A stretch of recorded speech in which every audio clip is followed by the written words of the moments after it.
होता क्या है कि one of the most accurate pattern में आता है। देखो ये आपका वॉल्यूम एक्सपेंशन है,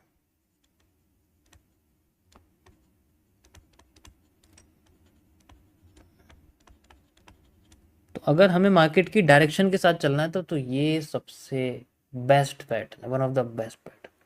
ठीक है, इससे बेस्ट पैटर्न नहीं, इससे बेस्ट पैटर्न बिल्कुल नहीं, ये बात ध्यान रखना।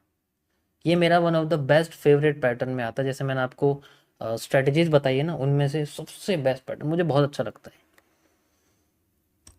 पिछले साल बस मैंने इस एक पैटर्न का यूज़ करा है लार्जर टाइम फ्रेम में, और इसने धूम मचाया था बहुत, बहुत एक्यूरेट निकाल के दिया था।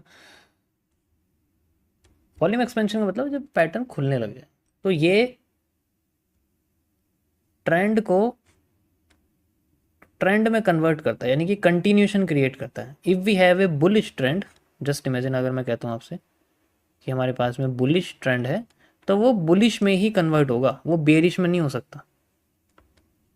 और जो बेरिश है वो बेरिश में कन्वर्ट। अगर मैं यहाँ पर बेरिश की बात करता हूँ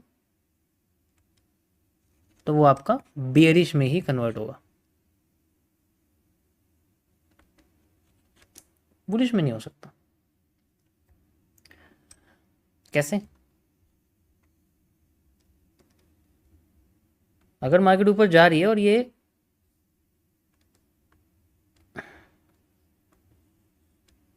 ऐसे अपने आप को एक्सपेंड कर रहा है, दैट इज हाउ, तो इसमें आपको हमेशा ट्रेंड के साथ ही डायरेक्शन दिखेगी, इस तरीके से।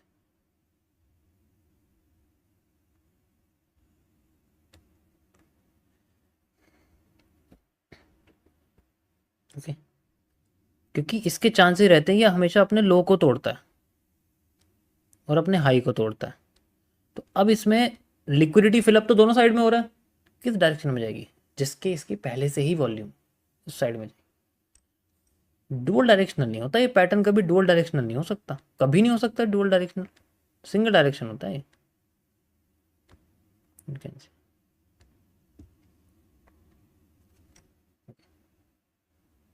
सो इस तरीके से हम इसको यूज करते हैं। यहाँ यही बना हुआ है,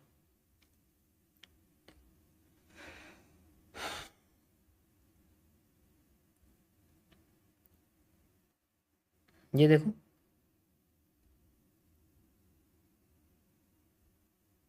ये फिर यहाँ बना हुआ है, फिर ये ऊपर चला गया, तो यहाँ तो नहीं बना हुआ। तो जैसे यहाँ बना हुआ है तो इसमें मैंने कुछ नहीं करा, मैंने इसमें यहाँ पर ये जो एरिया था आपका ये पूरा सपोर्ट का था इस जगह से, ठीक है, ये ब्रेकआउट